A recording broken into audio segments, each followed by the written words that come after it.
Los invitados. El día de hoy lleva el título del performance que cierra el evento de Geometría Ardiente, y un poco pues es un juego que a partir de un libro, de un disco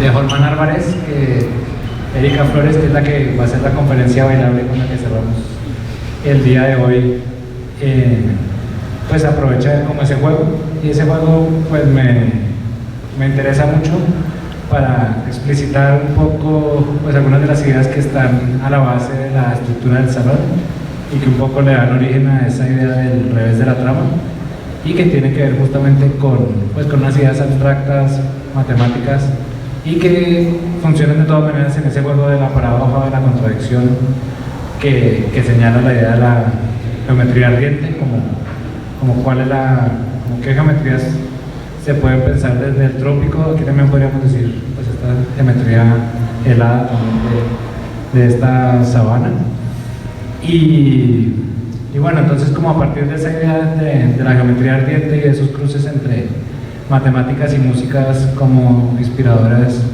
para el arte plástico y como estructuradoras de lo que tenemos aquí en el salón, pues a mí me alegra mucho poder hacer estos cruces entre filosofía, matemáticas y música, y que van desde lo más abstracto hasta lo más aterrizado pues del lugar en el que vivimos, y que dan cuenta también un poco pues de mi trayectoria biográfica y de lo enriquecedora que ha sido la relación con muchos colegas filósofos y matemáticos y artistas que están aquí. Y digamos, todos los que hemos invitado hoy, todos han sido como una gran inspiración. Y bueno, ahora en particular Fernando, con el que llevamos una conversación de muchos años, y donde justamente, y a veces digo sin vergüenza, pues un poco que muchas de estas ideas que articulan el revés de la trama son robadas de los libros de Fernando, donde la trama es como un elemento fundamental para pensar la totalidad de formas muy distintas, y el revés una clave como muy importante para pensar la negación de una forma mucho más rica de la tradicional. Entonces, bueno, los dejo con Fernando y ahí iremos dando pistas para la conversación. Bueno, gracias Alejandro por la invitación, que en principio había sido para una conferencia formal de 1 hora, pero después nos dimos cuenta que tal vez lo mejor era hacer una conversación y un diálogo entre nosotros. Entonces realmente la charla que yo tenía pensada para 1 hora la voy a reducir muchísimo. El PDF es mucho más completo de lo que yo voy a poder expresar aquí. Si les interesa, pues entonces el PDF será cargado en la página del salón, pero también me pueden escribir directamente a mí para recibirlo.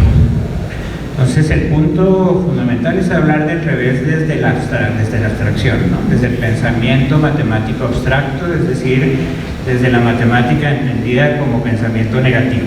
La matemática a menudo se ve como muy estricta, absoluta, rígida, sin imaginación. En realidad la matemática es el gran ejemplo de la imaginación humana.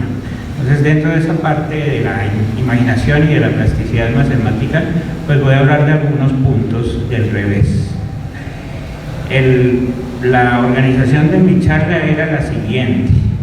Había primero un ejercicio conceptual acerca del revés, una arquitectónica conceptual del revés, que me la voy a saltar, y luego ejemplos en 3 autores que me parecen particularmente importantes para cualquier tipo de pensamiento, pero en particular para el pensamiento negativo y para el revés, que son autores entre 1900 y 1940 prácticamente desconocidos, y que sin embargo son extremadamente importantes y profundos para cualquier conceptualidad de la noción de negatividad o de mirar las cosas al revés. Uno va a ser Carlos Vaz Ferreira, pedagogo uruguayo de comienzos de siglo.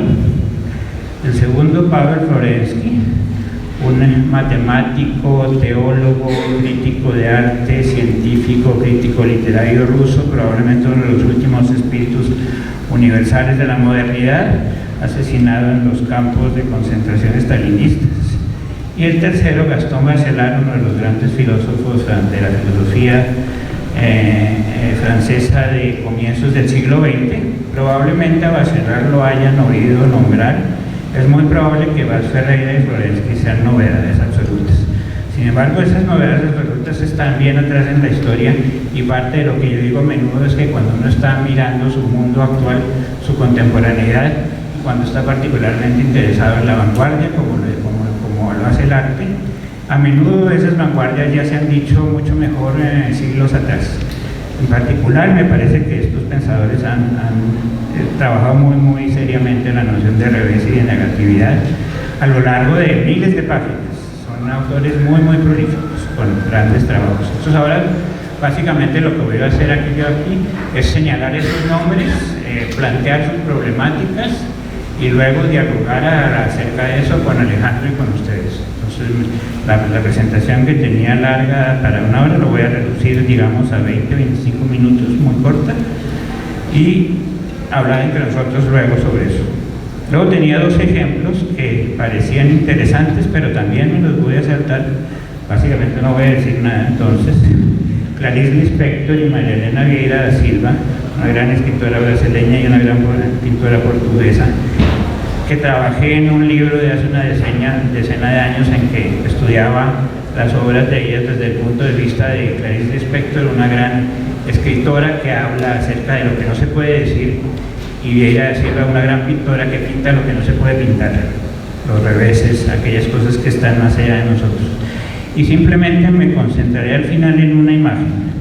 Tal vez esa imagen es lo que quiero que quede de mi presentación. Cómo ampliar el entendimiento a través de una razón ampliada. No la razón usual que manejamos, sino una razón ampliada a través de una sensibilidad más plástica y más extensa, que hace un lustro más o menos empezado a trabajar sistemáticamente y que he empezado a llamar la corrazón, surgiendo por supuesto del corazón, pero convirtiéndolo en la corrazón. Entonces es una extensión de la razón en la cual el mismo género desaparece. Ya no es ni la razón ni el corazón, sino es una cosa, un transgénero extraño ahí, y ese transgénero extraño puede estudiarse de una manera realmente sistemática, que es lo que he estado tratando de hacer a través de herramientas nuevas, o relativamente nuevas de los últimos 40 años, que son la teoría de categorías en matemáticas, donde la noción de co es bastante importante. Entonces me voy a restringir básicamente, como les digo, a recordar quién es Valls Ferreira, quién es Pavel Florensky, quién es Gastón Bachelard, y a partir de ahí hacer un diagrama de las tensiones que ellos proponen para ir hacia el revés de la razón. Entonces me salto estas primeras diapositivas que tenían que ver con la noción de extensión conceptual. Valls Ferreira. Valls Ferreira es un pedagogo uruguayo.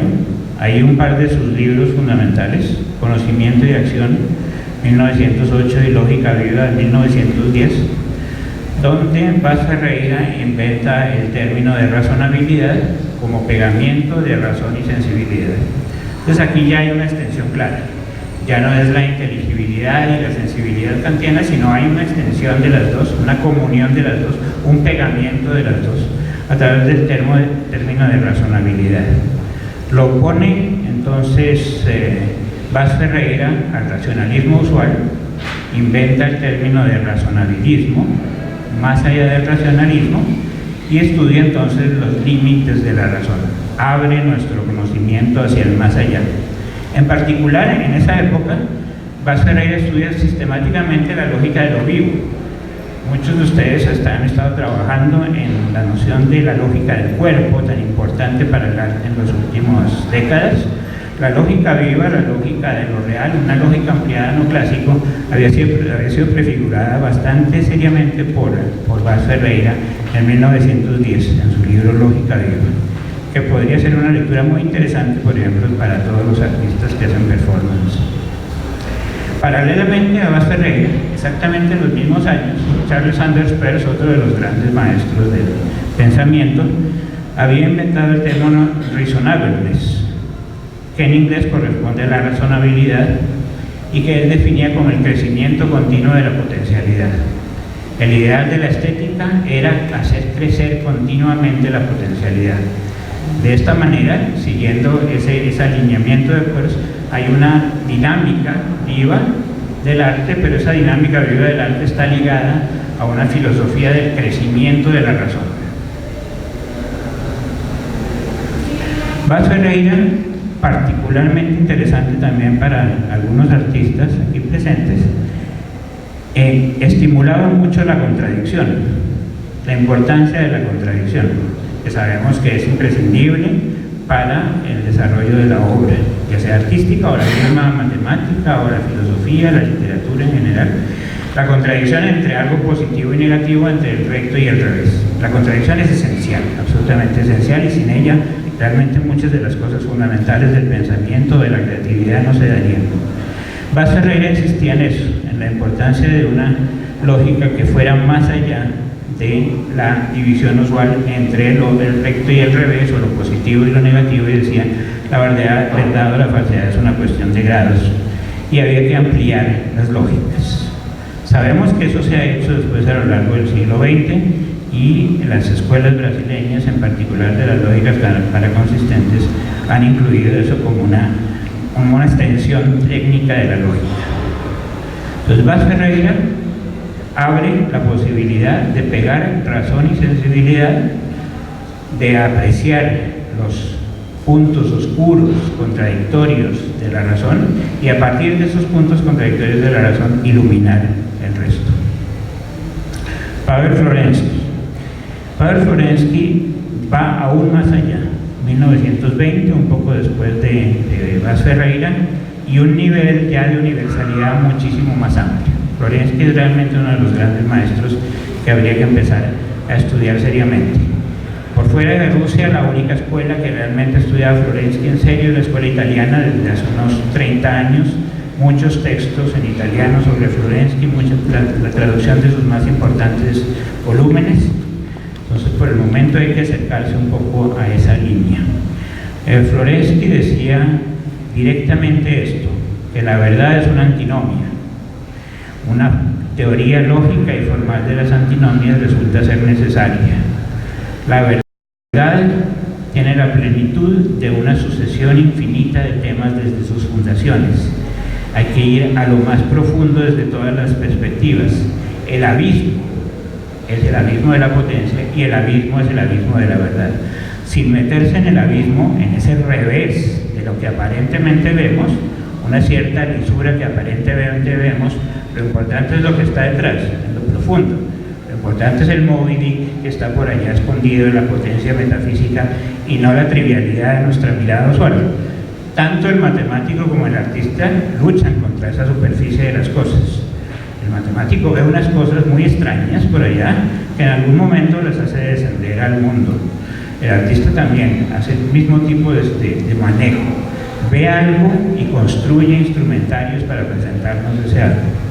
Pero siempre ven más allá, ven en lo profundo.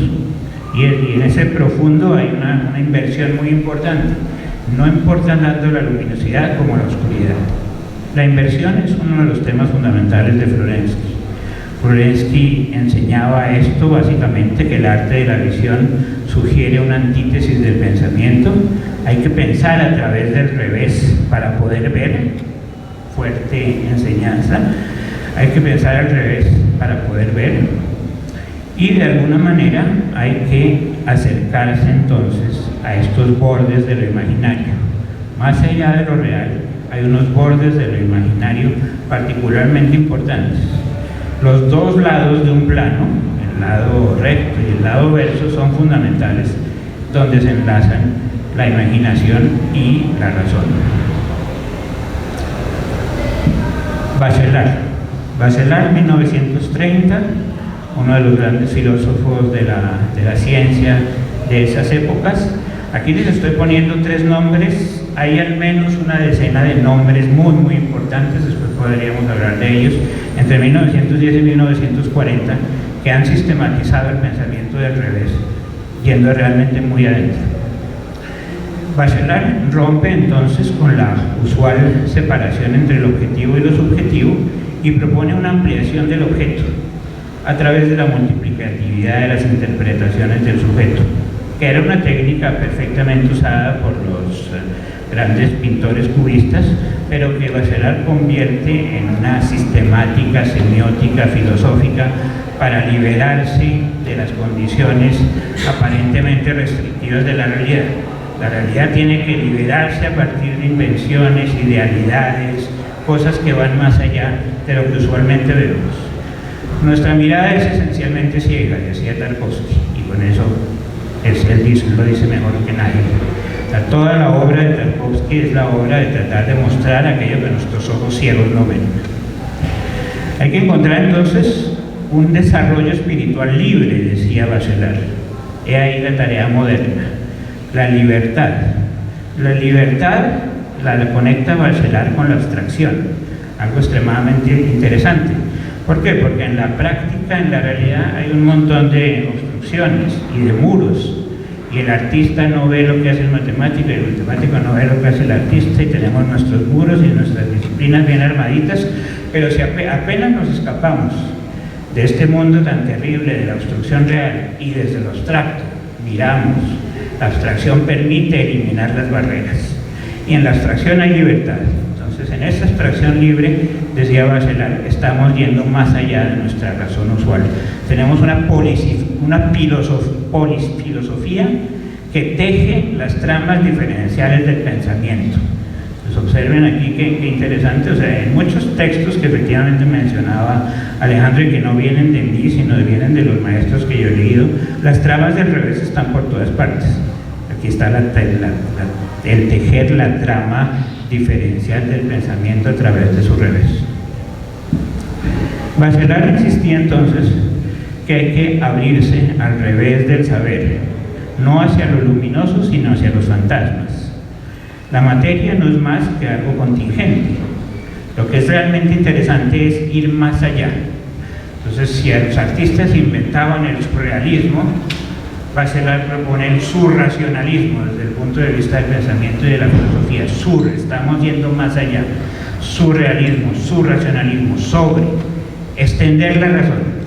Un punto importante sobre el cual quiero quedarme acá un segundo y sobre el cual quiero que discutamos es que finalmente la razón es la parte más esencial y más inventiva del ser humano, de la humanidad. Lo que pasa es que no hay que reducir la razón a racionalidad o una cosa rígida y estricta que no tenga ninguna capacidad plástica. Una razón extendida, una subrazón, una corrazón es, digamos, la ampliación natural de la razón a través del revés, a través de la negatividad. Y con eso entonces el hombre alcanza sus plenas facultades imaginativas. Entonces hay que tener mucho cuidado. A veces me parece que se dice, estamos en una época en la que por suerte estamos acabando con la razón. No, eso no debería ser así, sería terrible. Realmente la razón imaginativa del ser humano es tal vez una de sus grandes fortalezas. Pero entonces hay que ir a una apertura que vaya más allá de la racionalidad estricta a través de dobleces dialécticos, decía entonces Bachelard. El subobjeto proponía romper la objetivación. En algunos de los textos que leía del salón, la importancia de romper con la objetivación. Sí, claro, por supuesto, fundamental. Cosas que se han trabajado desde hace mucho tiempo. El caso fundamental, el de Bachelard, la inversión del subobjeto y del surracionalismo para acercarse a las potencialidades del no. Tiene de hecho uno de sus grandes libros es La filosofía del no, 1940. Entonces, estos son algunos temas muy rápidos que les he presentado y que ahora simplemente uno al final en un diagramita, que es el diagramita en el cual quisiera que nos quedáramos un segundo antes de abrir el diálogo. Este es el diagramita que quiero presentarles. Eso es un péndulo articulado, es decir, el péndulo es el no estar rígidamente estrictos en un lugar. Péndulo, vamos y venimos entre el verso y el recto, entre lo positivo y lo negativo, hay dialécticas intermedias fundamentales, hay una trama fundamental y detrás de eso está el revés de la trama. Pero en un péndulo articulado la cosa se complejiza más. No solamente el ir y venir, la dialéctica, sino toman un péndulo y en la punta de ese péndulo ponen otro péndulo a moverse. Entonces hay dos péndulos, el uno con el otro. Si los mueven los dos al tiempo, no queda solamente un ir y venir, que es este ir y venir entre los extremos, entre lo que podría ser la razón y la corrazón, entre lo inteligible y lo sensible, sino si lo articulan completamente les sale esta curvatura. Los dos péndulos pegados el uno al otro producen las curvaturas de la vida que ven ahí. No solamente el ir y venir dialéctico, sino que el ir y venir dialéctico se multiplica gracias a las curvaturas de la vida. Y de alguna manera ahí aparece, desde un punto de vista puramente abstracto, conceptual, el movimiento del cuerpo. Entonces, entre corrazón y razón, sus dos extremos, a la izquierda entonces lo que sería lo sensible y a la derecha lo que sería lo inteligible, están algunos de los temas que he señalado aquí con los pensadores de esta presentación. La razonabilidad de Bas Ferreira, donde lo fundamental es saber transmutar los entes. La inversión, el pensamiento invertido de Florensky, donde hay que incesantemente buscar las antinomias de lo transversal, y el pensamiento surracionalista de Bachelard, donde la abstracción justamente es la que nos permite pensar. Si nos quedamos solamente en lo concreto no podremos pensar.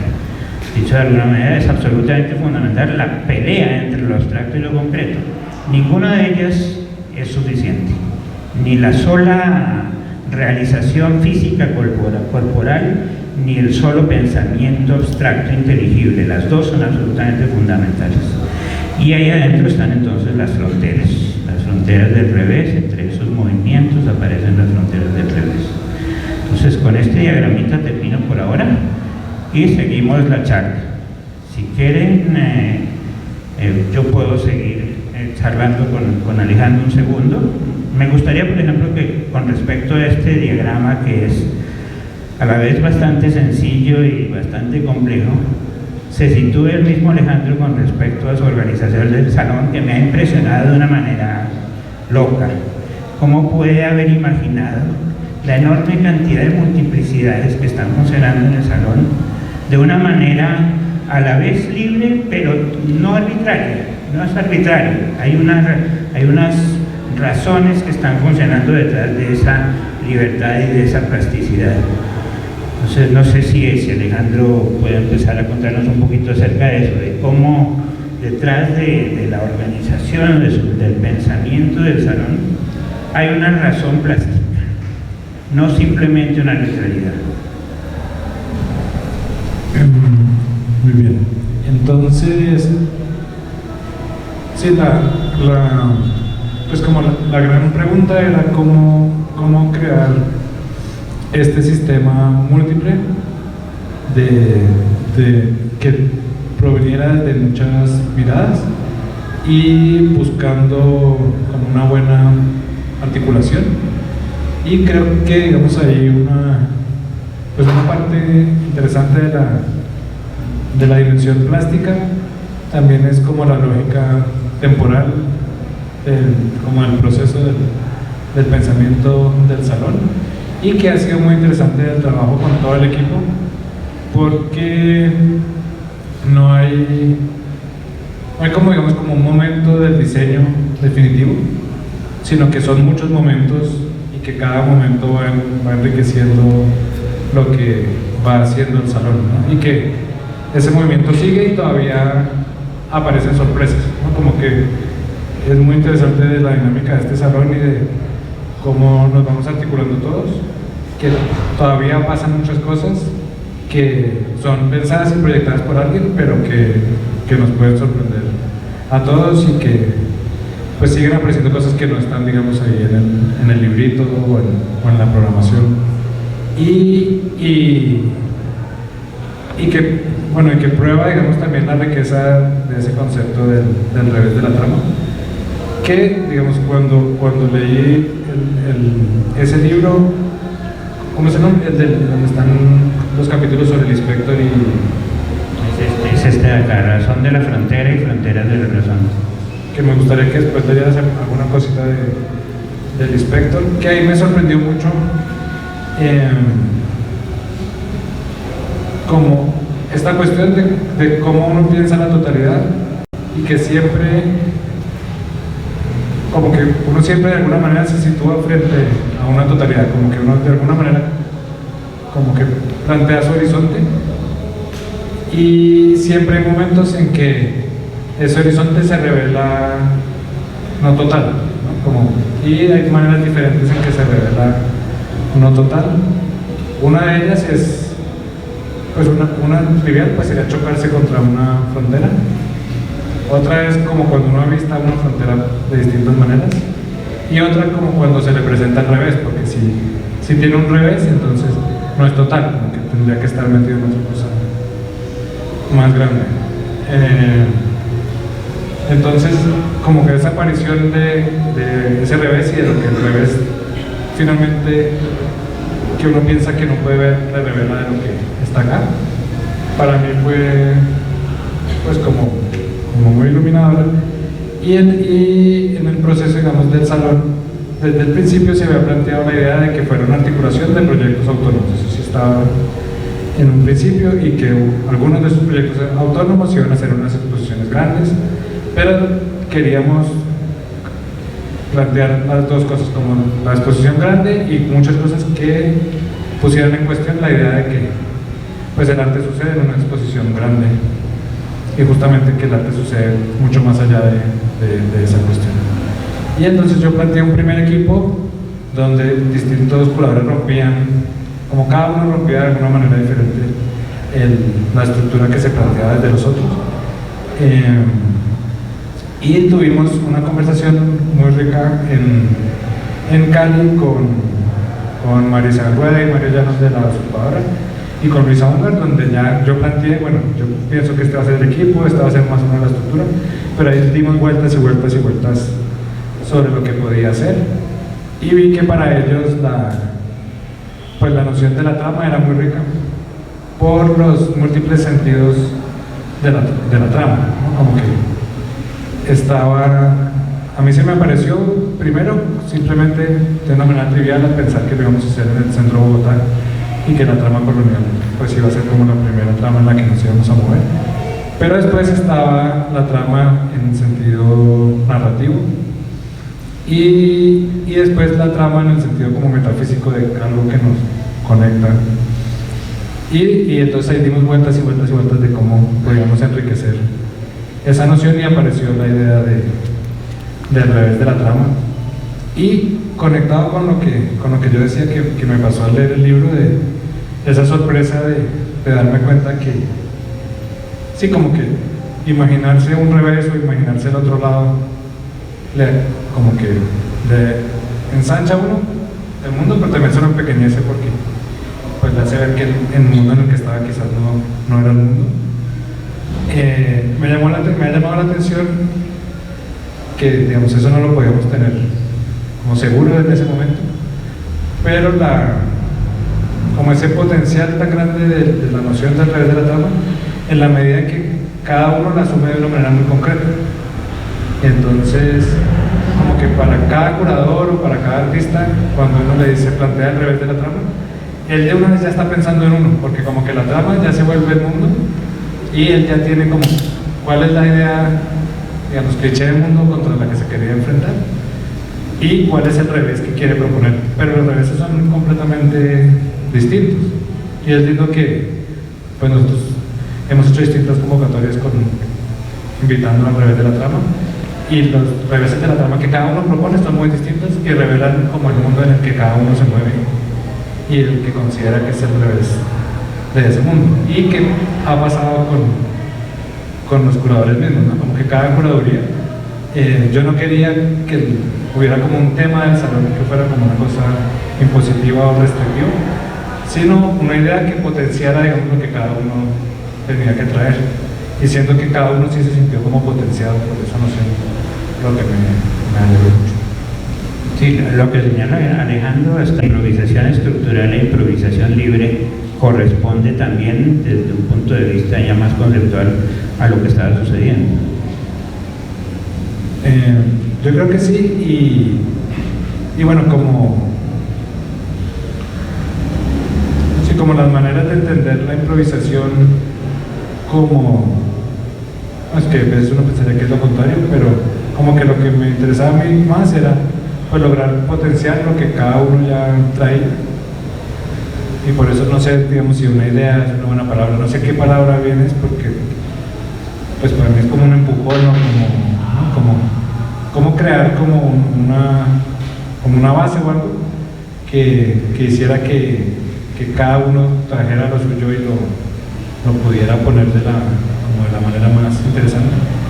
Y ya después, estando todos juntos, ahí sí ya ha sido más caótico y más complicado, pero también en muchos casos más interesantes, esas junturas que han podido aparecer, pero que no obedecen como un trabajo colectivo en el sentido tradicional de nos sentamos y nos ponemos de acuerdo en que esto es lo que vamos a hacer, sino es más, no sé cómo decirlo, más como va surgiendo y como van pasando esas como esas empatías que generan como lo que viene a pasar después. A mí me interesa particularmente la noción de libertad ligada a la capacidad abstractiva e imaginativa del ser humano, esa capacidad de abstracción alta que tiene el ser humano. Y quisiera pues que nos contaras al público en general, tanto que no conoce, la experiencia personal, tu libertad personal para escapar o para ampliar justamente tu razón imaginativa desde tu formación como matemático, a filósofo, a curador, a pensador en general. Hay una libertad que yo siento en este momento particularmente extraordinaria en Alejandro Martín, no sucede a menudo y hay que aprovecharlo. Este salón es un salón que quiebra, yo creo, los salones nacionales simplemente por su locura, por su inmensidad. Entonces yo tal vez un poquito de la experiencia personal sería interesante. ¿Cómo ha llegado a esto? Pues yo siento que siempre me he educado mucho como en los ambientes en los que estoy y he aprendido mucho más de los ambientes y de las cercanías y de los como de los entusiasmos que han generado como unos espacios de creación muy interesantes. Entonces, por ejemplo, en la universidad era en paralelo estudiar matemáticas, donde por un lado pues los profesores y los compañeros eran muy pues como estimulantes y muy ricos, pero al tiempo muy intimidantes y coercitivos, y yo nunca sentí que yo pudiera ser un matemático como ellos, como que yo sentía que estaba en una competencia en la que yo no podía competir, y fue un poco traumático graduarme de matemáticas porque yo sentía que sí, como que eso era como ser nadador y yo no era Phelps, entonces yo pensé que iba a seguir intentando. Y al tiempo estaba la experiencia del cineclub, en la que como libremente todos nos reuníamos todos los viernes a proyectar películas, y ahí había un motor muy fuerte que era Lucas Maldonado, que nos animó siempre, y entonces eso era un caos, un desorden, y la programación no estaba muy clara, pero nosotros íbamos todos los viernes y todo el mundo iba juiciosamente los viernes, y juntamos la proyección de películas con hacer películas, con hacer revistas. Entonces, no, como que nosotros entendimos las películas mucho más, la visión de las películas era mucho más rica porque al tiempo estábamos haciendo películas y entre todos nos turnábamos todos los oficios y era muy chévere. Después me fui a estudiar filosofía y ahí profundicé un poco en Leibniz. Mientras estudiaba filosofía, pues gracias a Fernando me encontré con la figura de Peirce también, y ahí fue muy rico también como el grupo de estudios peircianos que armamos, que también funcionaba así de una manera muy natural, y nos reuníamos todos los años para discutir los textos que escribíamos todos, y entre todos nos criticábamos, y pues gracias al motor de Fernando y a la estructura que Fernando planteó, pues salieron una cantidad de números de los grupos de la revista Peirciana. Y en paralelo yo empecé mi trabajo como editor con la revista a pie de página, y ahí también el trabajo con todos los colaboradores fue súper rico y siempre pues de mucho colegaje, mucha confianza. Y yo creo que pues ese para mí es como uno de los motores principales del trabajo y de la estructura de este salón, como que es como confiar en los otros, delegar y pues más bien como animar y entusiasmar para que pues digamos como que cada uno llevara como lo más lejos de lo que había planteado, ¿no? Entonces siempre como que he tenido muchos momentos de este trabajo en equipo, pero en unos equipos que no funcionan, que funcionan de una manera muy distinta, porque no son equipos en los que uno tenga que estar pendiente de que el otro sí haga lo que dijo que iba a hacer o algo así, sino que realmente funcionan sobre la confianza y sobre mucha autonomía, ¿no? Como que para mí es súper importante que como que el otro pueda hacer lo que quiera hacer y que incluso yo pueda no estar de acuerdo y decirle como mira, no estoy de acuerdo con esto, pero yo sé que lo vas a hacer y me parece fantástico que lo hagas. Como que muchas veces cuando en ese trabajo me llevan la contraria y me dicen como no tienes razón y yo quiero hacer esto, me da más confianza en que eso vale la pena. Así a mí no me gusta y me parece que es muy enriquecedor, porque justamente si todo me gustara a mí, pues se quedaba muy restringido.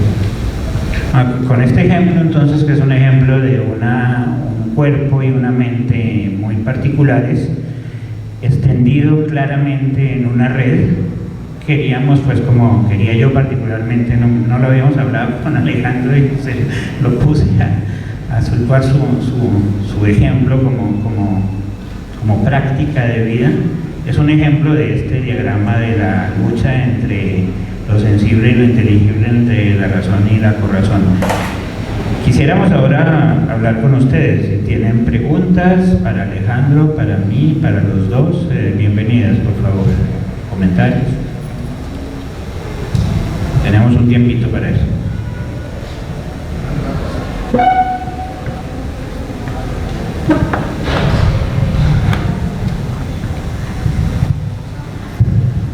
Me toca venir aquí.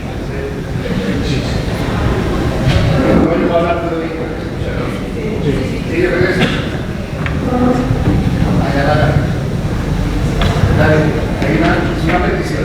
Sí. Que las primeras diapositivas cuando pasaron rápido, ahí rápido prima. Sí. Entonces, con todo lo que ustedes hablaron, además como de las diferentes cosas que se superponen, pues automáticamente en mi cabeza viene la imagen de superficie de prima, ¿no? Diferentes hojas que se pegan a una estructura más o menos coherente.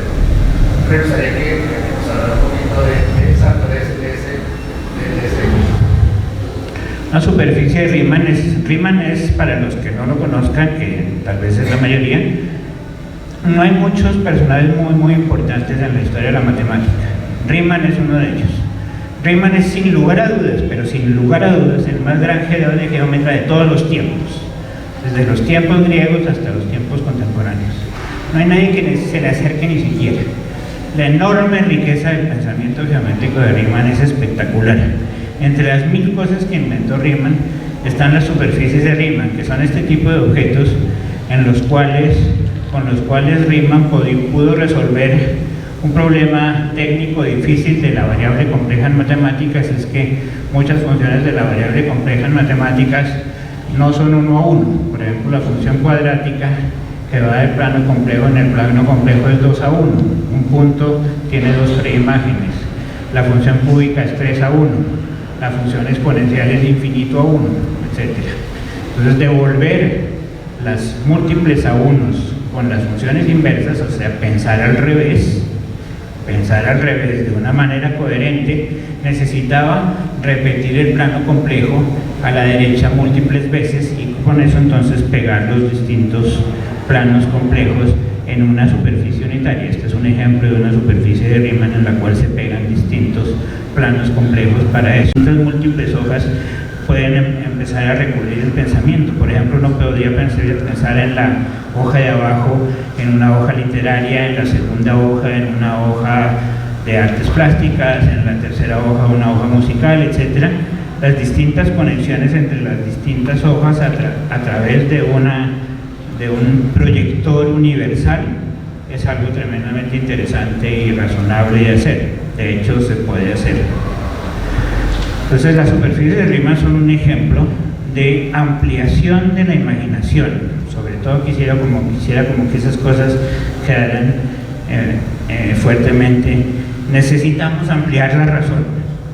No tenemos que botar la razón a la basura, no, al contrario, la razón siempre hay que mantenerla, es lo más importante que ha creado el hombre. Pero una razón ampliada, en la que quepa el arte, en la que quepa la sensibilidad, en la que quepa las multiplicidades del conocimiento. Este tipo de diagramas son diagramas que nos incitan a pensar en una multiplicidad del pensamiento.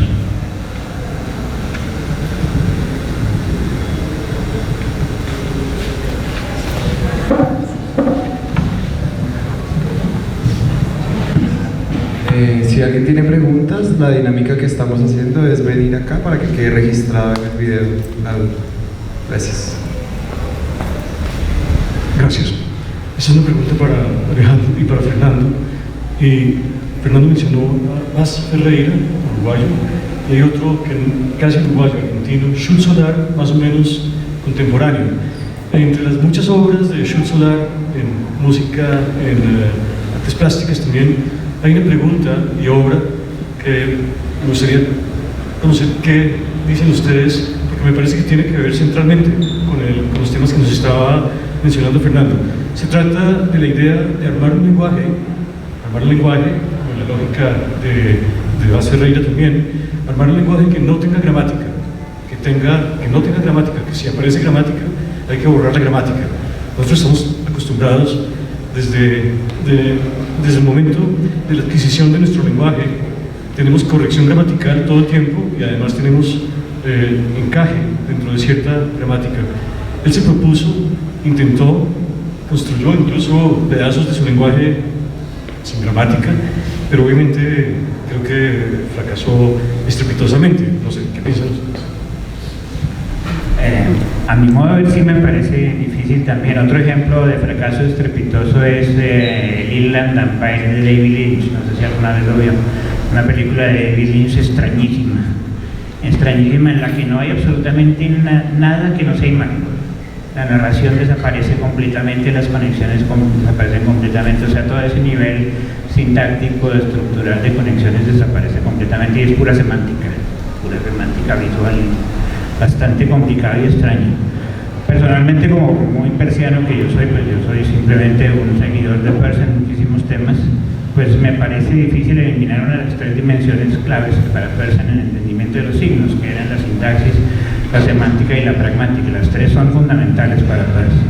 Y eliminar alguna de ellas, lo que produce es el nombre preciso de él es en este momento una degeneración del pensamiento. Entonces, esa degeneración del pensamiento de eliminar alguna de las partes de la triadicidad, por ejemplo, la misma lingüística de Saussure no maneja bien la terceridad, es muy bipolar, entonces es degenerada en un cierto sentido. Y lo que dices de Schulz suena parecido a eso también. Yo no lo he visto personalmente, Alejandro. Ahí de las menciones yo voy a hacer un desvío, como de las menciones a Ferreira y a Schulz, hay como otro tema como clave del pensamiento de Fernando, que es la situación latinoamericana y el reconocimiento al pensamiento latinoamericano y a la lógica de pensar desde acá, y eso qué quiere decir, que era como el guiño que yo hacía también como con el juego de la geometría ardiente, y que me parece que es explorado de una manera muy interesante en la exposición que hay en el Museo de Arte Moderno de Universos Desdoblados,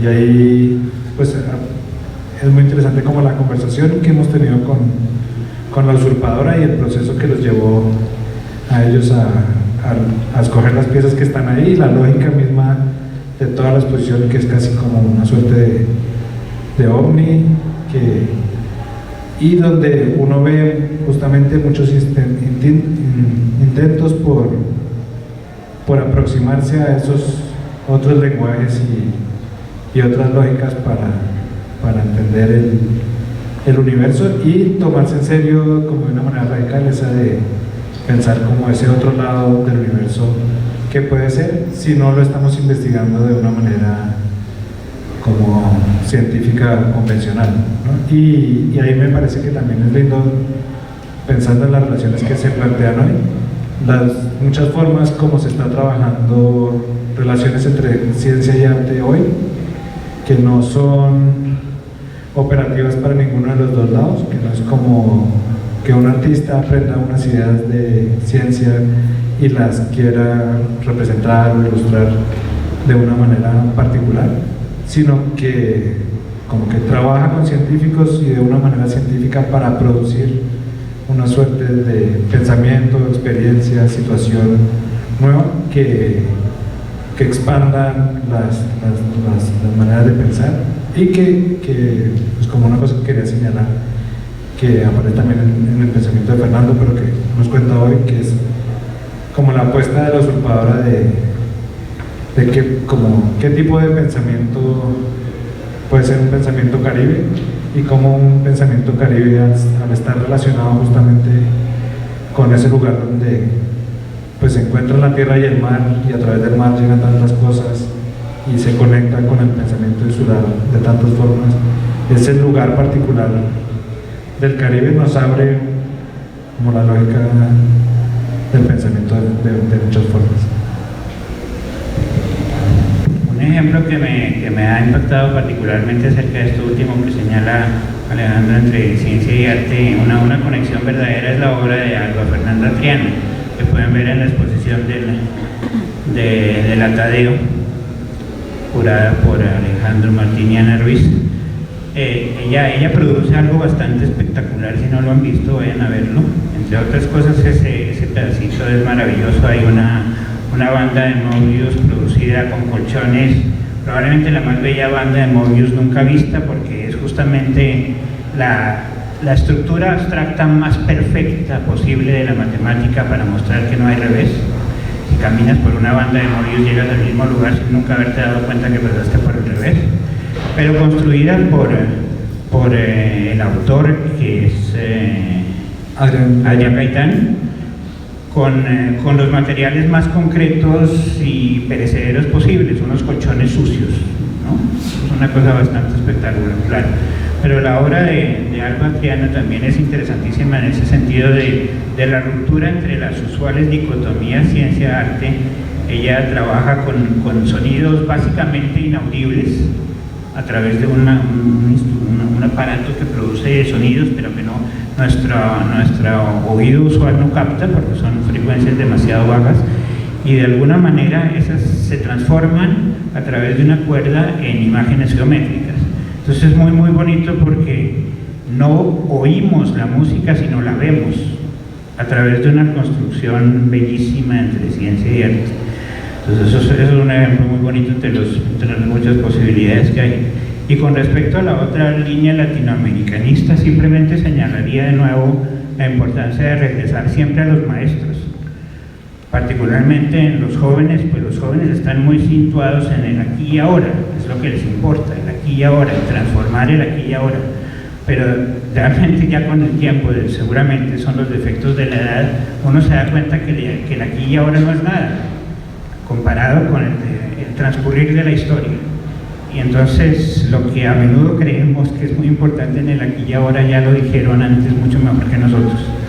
Entonces los grandes maestros latinoamericanistas, estoy pensando en los grandes ensayistas tipo Alfonso Reyes o Pedro Enrique Ureña o Fernando Ortiz o Francisco Romero, los grandes ensayistas latinoamericanos de comienzos del siglo XX, habían trabajado esta idea fundamental de que América Latina tiene una especificidad con respecto a los otros modos de pensamiento, es que los latinoamericanos tienen una capacidad particularmente fuerte de síntesis.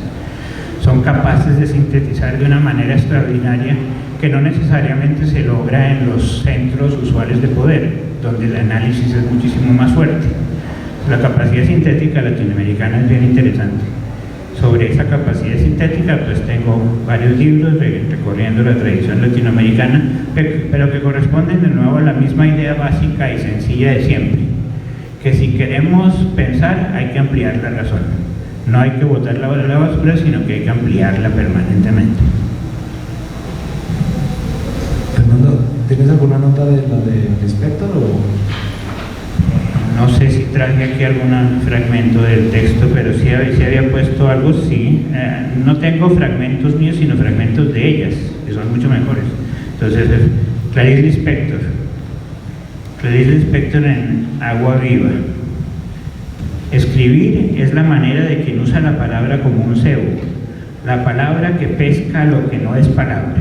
Esto es muy extraordinario en Clarice Lispector, cuando seguramente la han leído muchos de ustedes, pero la gran apuesta que logró extraordinariamente es escribir sobre lo que no se puede escribir, sobre lo que no se puede decir, sobre aquellas cosas que escapan a todo, a nuestra razón, a nuestra corazón, a nuestra inteligibilidad, a nuestra sensibilidad. Hay cosas muy profundas.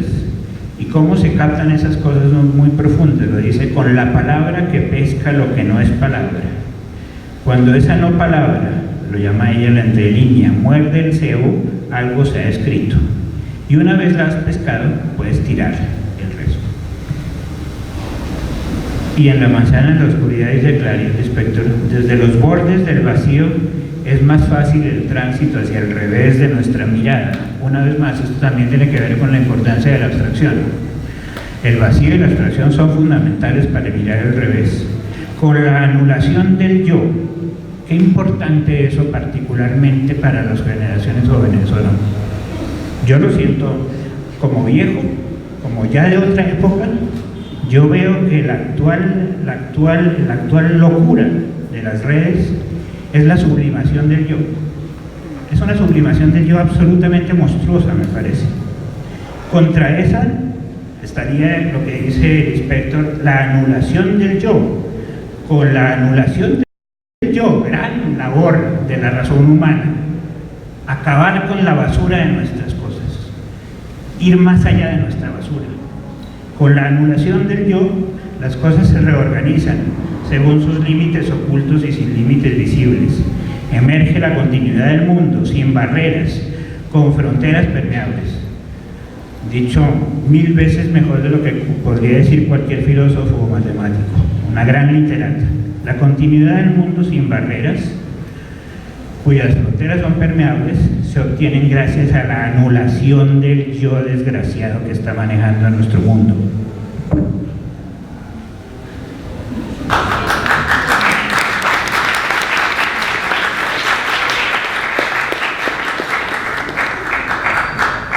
Muchas gracias. Ahora seguimos con el performance de Angie Rengifo.